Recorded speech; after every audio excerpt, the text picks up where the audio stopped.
G.I. Joe fans, Joe Motion Videos 82 here. Time for another G.I. Joe toy review. Today we're going to be looking at the 1993 Frostbite version 3. He hit the shelves in 93, was discontinued in 94. He was number 20 of 36 in the Battle Core line. Original retail price is $2.97. There's a bit of history with the name on the file card. His name is Seward Farley, but that's just a play on words from what is known as Seward's Folly that took place in 1867. Secretary of State William H. Seward signed a treaty with Russia to purchase Alaska for $7 million. That was a huge chunk of change today. The conversion rate, I'm sure, would be insane in today's money. But if I can remember right, it was called Seward's Icebox and things along that nature, because they saw Alaska as being garbage land. It was remote. It was outside of the continental United States. Most of the Midwest and all of the Southwest and Northwest of the United States wasn't even states then. It was territories. Part of it was still Mexico, and the other was Indian territory. So they saw it as a waste of time. Or waste of money. It was, right up there next to Canada. America is the lower 40, or it is part of America, but the states are known as the lower 48 states, and the 50th is the Hawaiian Islands. So they saw it as really uninhabitable land, but we know now that that's not the case. Yes, it's very rugged, very remote, some dangerous, well, quite a few dangerous areas, but it is populated, and it's the last of the frontiers. They're probably eating our words now, but Alaska is very beautiful. It is just across the Bering Sea from Russia. So very close to Russia. So that is a brief history of Seward's Folly, hence the name for Frostbite.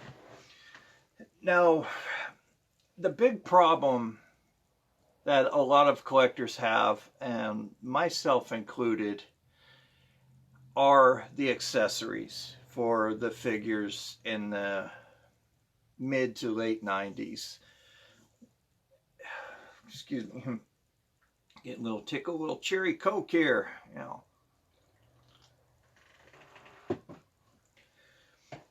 The 90s did not leave us wanting for accessories. The least amount of accessories that came with an action figure was one, and that was with Iceberg. Came with an M60 machine gun, which is almost taller than he is. So the 90s, it just seems like when they were designing the figure, they took a bunch of accessories, put it in a Yahtzee cup, shook it up and threw it, and whatever stayed in a circle that they drew, that's what they decided to add to these figures. Some of the accessories make sense, others do not. And that is a problem that a lot of us have. And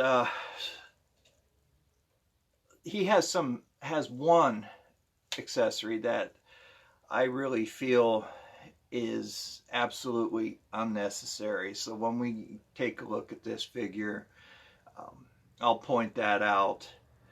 But there was somebody that did a picture with this accessory, and it's actually pretty cool. And I wish I could remember where I saw it and who did it so I could give them proper kudos, because it was clever. The file cards even changed. The file cards are a little sillier, but it was for another generation of kids. And for the kids that grew up in the 90s, this is normal for them. These are the file cards that they had, and they really appreciate them. But the ones that us kids born in the 70s and early 80s that had the 80s G.I. Joe, we had a more realistic style to the file cards, and it was shaped like a manila envelope, things like that. We all know what the file cards are like, but these have really changed, and they had to change with the times. So I'm not going to go off on how crazy the 90s got with G.I. Joe much longer. So let's go ahead and take a look at this figure, because I do not have childhood stories for this. He came out after I had graduated from high school. So I had more important things on my mind. I had started my career after that. And 94, see, I was in Oklahoma at the time. So yeah, I really wasn't collecting G.I. Joe. I was pretty busy over there doing what I was doing. So yeah, I won't waste your time anymore on this. Yeah, this video is coming out early today because I have something important I need to get done tomorrow, so I won't have time to shoot the video, or even edit it and upload it. So you guys have an early video today. So let's go ahead and take a look at this action figure. He's actually pretty decent. So here he is, Frostbite version 2 in all of his glory and awesomeness. Let's go ahead and get into his file card before we look at the figure and dissect him a bit. File cards are quite interesting looking. Here on the back, they switch from the explosion background to the laser background. So let me pull up some pictures of those file cards for you.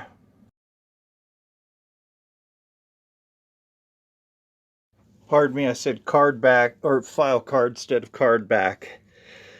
So you can see those are pretty interesting for the time. I do sort of like the laser background, but the explosion background is a lot nicer. So we have a picture of Frostbite in an action pose and a close-up on his face. Now, Frostbite started off with a black beard. Then Tiger Force gave him a red beard, and now his beard is brown. It's the man's prerogative to change his hair color if he wants. But kind of weird. I wish they would have stuck with the original colors. They would have worked. So it reads codename Frostbite, Arctic Commander.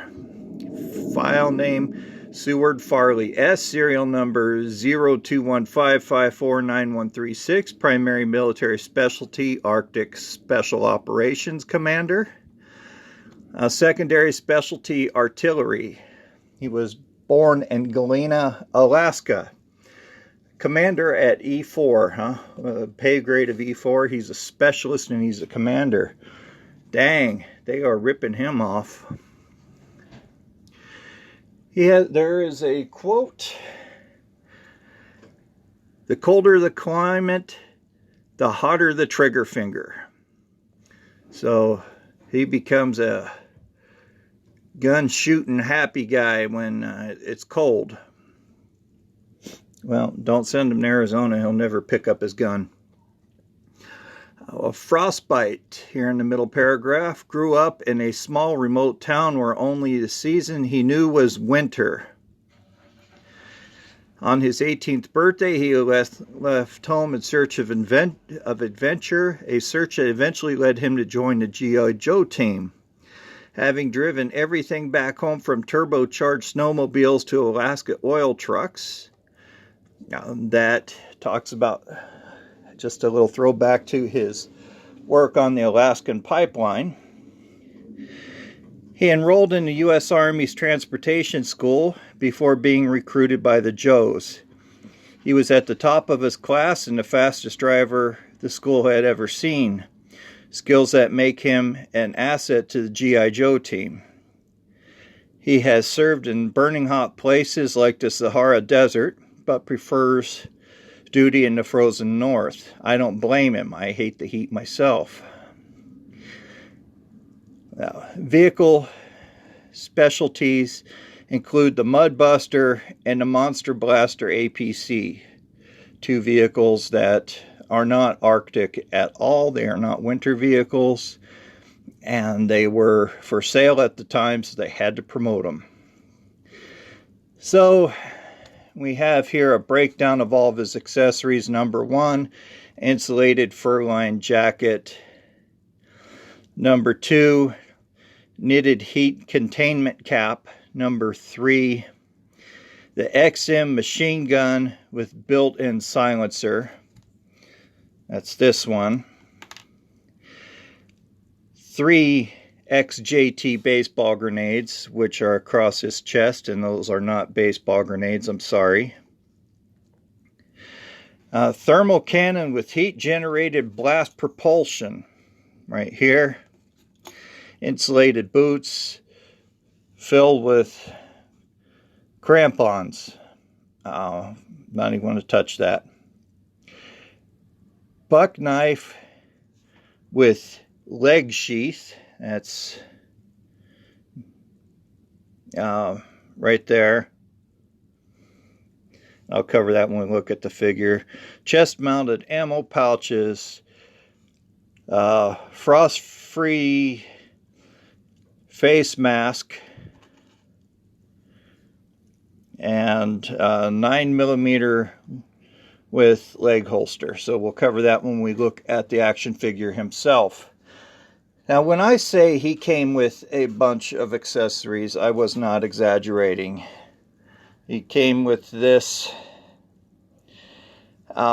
pretty bulky machine gun, which this one is not real world at all, but the detail on it is great. I really like that. The scope is really cool. This one originally came with Grunt version 2, but a very, very nice action gun in itself. Then we have this pump action shotgun. You can never go wrong with a shotgun. So far, these accessories will match this action figure. They will go well with what he's needing to do. This shotgun originally came with Falcon version 1. Great looking shotgun. This looks like it was pump action. Could be a semi-auto. Really hard to tell at the moment, but I'm calling it pump action. Then his submachine gun. This originally came with Tracker, I believe. Very nice looking submachine gun. The sculpting on it is really nice. They didn't take out, they didn't hollow out the trigger housing right here, the trigger guard. So that's kind of sloppy, but okay. Looks like it may be an MP5. It has a foregrip here and a rear grip, 9mm magazine here. Been nice if they would have at least put it sculpted on a fold down stock. It looks kind of silly like this, but nice weapon nonetheless. He came with 2 identical missiles. Of course, the quintessential rocket launcher for its time, orange in color to match the grenades on the front of his chest. You know, I really don't have much problem with the rocket launchers. I really would have loved these as a kid. Said it before, and I'll keep on saying it when I review these, that what I would have done was loaded all the rocket launchers up, lined up my Joes and shot them down for target practice. A lot of detail goes into these toys. You can see here that it may possibly be a Gatling gun with these 2 barrels up here, and the 2 barrels are the possible rotating barrels here. They do not work. They don't rotate. But great detail on it. The front of the barrel indicates how you insert the gun with the bevel or the notch side down. Push it back until it clicks. Push the trigger. Pull it back and it fires. And actually left a dent in the background, if you could see that. Right there. Left that dent right there. There we go. Not bad. This has some good spring action to it. These were cool accessories. This is my favorite accessory. His mask. Put that over his face. My least favorite accessory. The machete. What would he really use this for? This came with Muskrat originally, and this was sent out with just about every 90s figure in the Battle Corps line. Has some nice detail, but the person that took the picture I was telling you about had him hold the machete. I'm not going to try to, I won't force it into his hand, but called him Jason Voorhees, and I could really see that look with him holding this machete. Funny. I thought that was a great picture. Last but not least, the most popular of the accessories. Some collectors consider this as an accessory and making the figure complete. Others don't. I don't care either or. If they have the figure stand, it's nice if we get them, but I would not call it incomplete, because the accessories are the ones that are used for battle. So on the bottom, it's hard to read, but this was 1993 Hasbro Industries. This was manufactured in China. I love the fact that those figure stands started being produced with the action figures. They were hard to get before then, unless you bought a play set or an accessory pack. So the figure himself, very nice looking. The colors work, but I don't like the idea that they put those orange grenades on his chest. It's just asking him to be shot at. And they call them baseball grenades, which these are not. These look more like pineapple grenades. So looking at the figure, he has the blue web gear, which works with his uniform. He has a hood that's folded down, it's fur-lined. His sleeves have nice sculpting on them. He has a pouch up here on his right arm. Brown gloves. His coat goes all the way down to his waist. Has a little bit of fur lining, what appears to be, on the bottom. His white pants with the camo pattern, very, very nice. I like camo on any action figure. Increase the play value on them. He has brown boots. On the bottom, it looks like these are, he has ice shoes over them. He has a buck knife that was mentioned in the file card, sculpted and painted on his left leg. On his right ankle, a 9mm pistol, painted brown. The only problem I have with the pistol being down that far, if he's stepping in snow drifts up to his waist, he can't get to his secondary firearm, his backup firearm. And he stands a good chance of ruining it and losing it in the snow. Not a really good idea. So looking further at the grenades, they're orange, as I pointed out. They're the same color. It's the 90s. They had to put a splash of brightness in there, and that's fine. I like the bright colors. On an Arctic figure, not so much, but they did a very good job for the time period of not making him too garish. Yeah, of course, he has the nice sculpted on and painted brown hair with a full beard. Helps keep his face warm. His eyes and eyebrows are brown, and he has the knit cap or beanie sculpted in gray. So all in all, for being a 90s figure, they did a very good job on the sculpt with him, and the coloring I really love. I do recommend that you get this. I am a Snow Joe guy all the way. I really like the snow or the Arctic figures, Joe and Cobra, and especially the mask. That really punches this up for me. A great feature.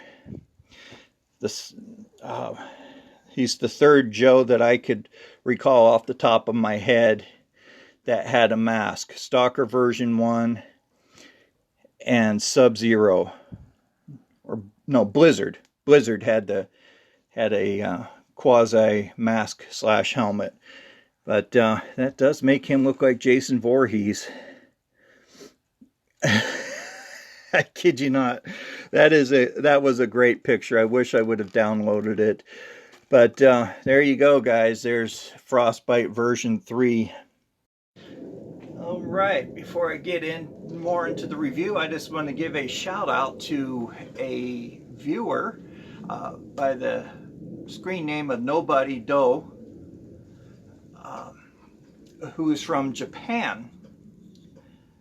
So domo arigato for watching my videos. I really appreciate your comments, and I recently learned that Kentucky Fried Chicken is very popular in Japan, especially around Christmas, that they pre-order a couple months in advance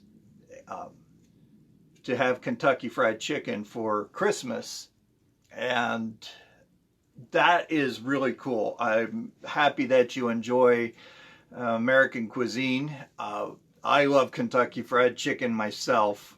It is definitely finger licking good. So that was very interesting to learn about that part of Japanese culture. So that is quite interesting. So Nobody Doe, hello. Thank you for watching.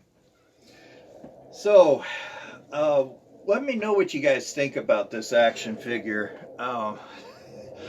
The Jason Voorhees thing is hilarious. I wouldn't have thought of that in 100 years. The mask is a hard plastic, so be careful. It could possibly break if stepped on. But it's not hard to find on the aftermarket. Finding him on the aftermarket complete is not difficult at all, and you will find him at a very reasonable price.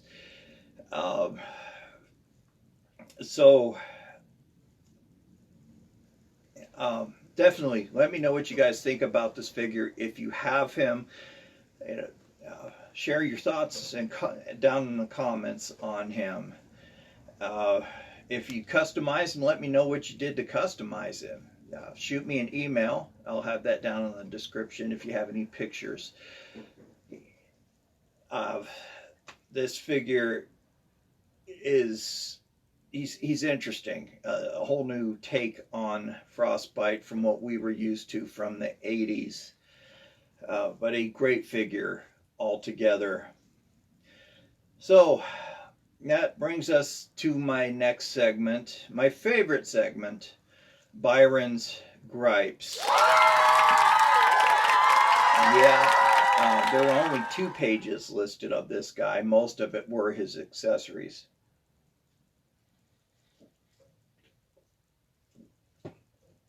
And he is very readily available, and finding him complete is quite easy as well.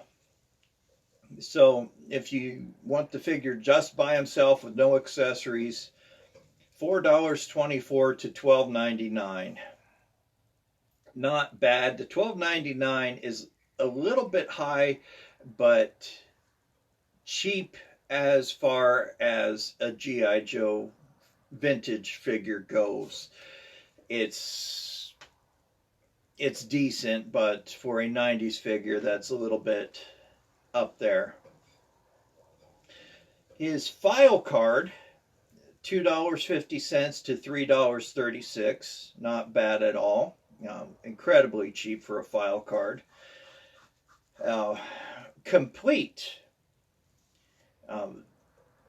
Loose. He's off the card. $13.99 to $22.49. Not bad. So I really don't have much to gripe about here. It kind of makes me sad. So far, these are all deals of the day. $22.49 for complete. That's a little bit on the high end from what I gathered from my research. Might be cheap to some people, but for me, that's a little on the high end. I paid $18 for him. I bought him locally, so I didn't have to pay shipping. Got him from Toy Anxiety in Phoenix, Arizona. Great store. So yeah, I had no problem paying that much for him. His accessories, excluding the mask, this, okay, I have to gripe about. It's $15.93. $15.93 for all those accessories. They're not uncommon, but to find them in a bundle, yeah, I would say a little bit harder, but $15.93 is steep. But he reduced it from $18.74.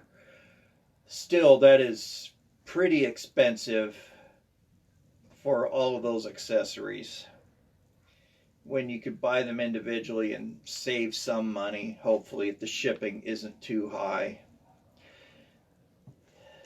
The gun, the big machine gun, $1.99 to $4. Pretty expensive. $4 for that. But the seller is asking $4 in shipping. He's getting $8 out of you when it'll be about $3.25 to ship it in a padded envelope. So he's making a quarter. He's making $4.25 off of you. Again, I'm not picking on the sellers. I'm not picking on eBay. This is just for mere entertainment. I use eBay for the quick reference, and it's the most common site used. On top of that, I want to give you guys an idea of what to expect as far as prices go for the new collectors.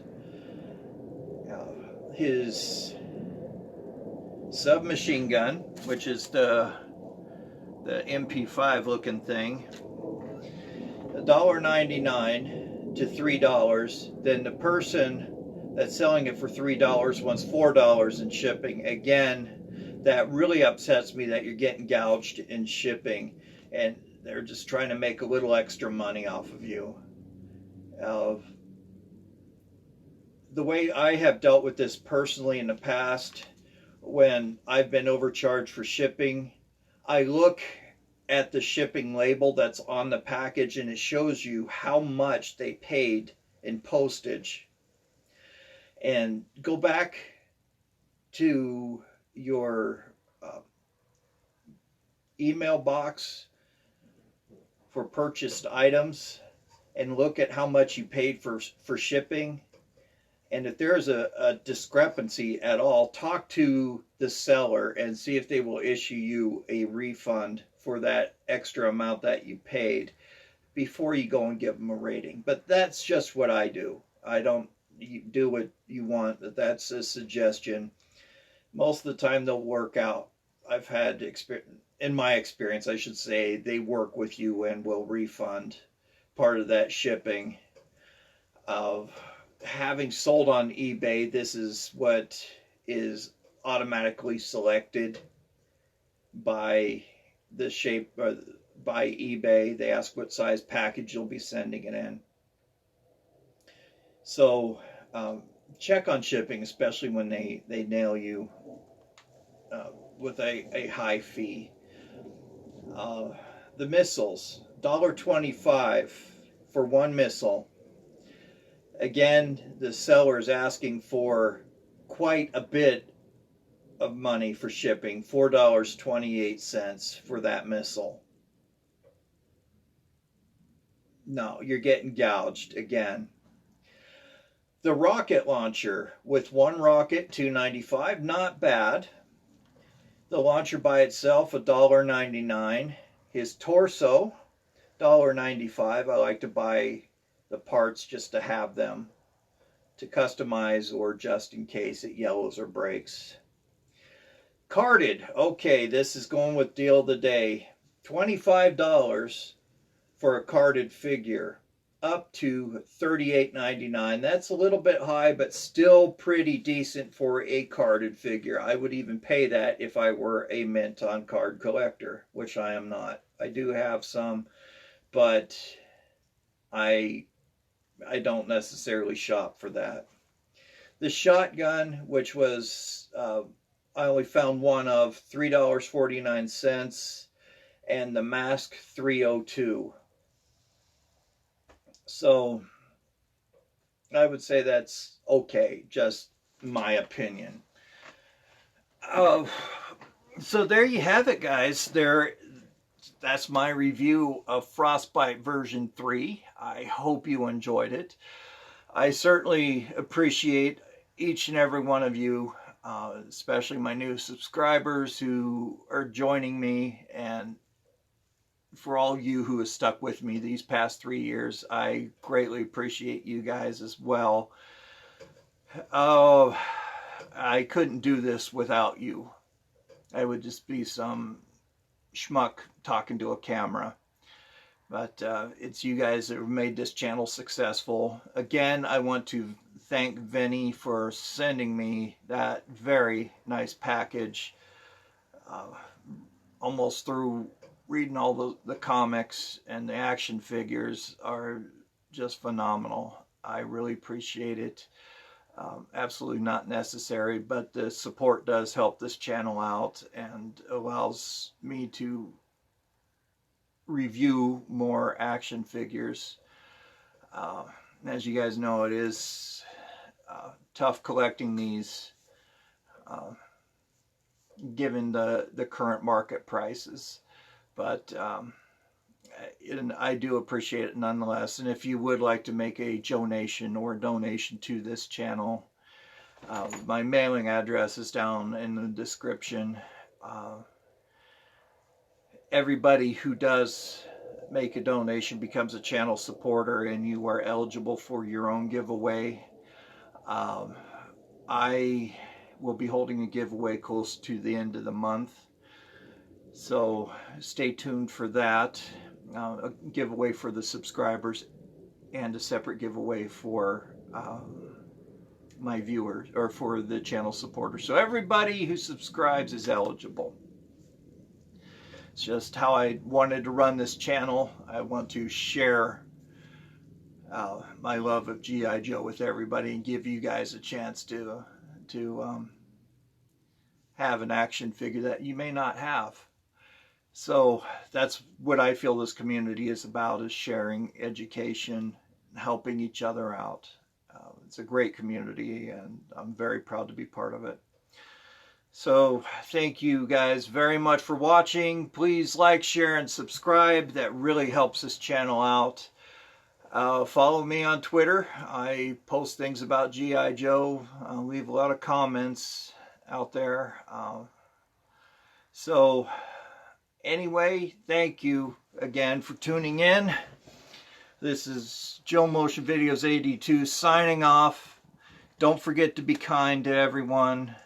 You never know what kind of day someone's having. Open a door for somebody. Wish somebody a Merry Christmas. That really makes me feel good when people do that for me. And especially be kind to animals. They know nothing but unconditional love. They are innocent until they try to steal your spaghetti when your back is turned. So, talk to you guys later. See you next week for another fantastic G.I. Joe toy review. Bye-bye.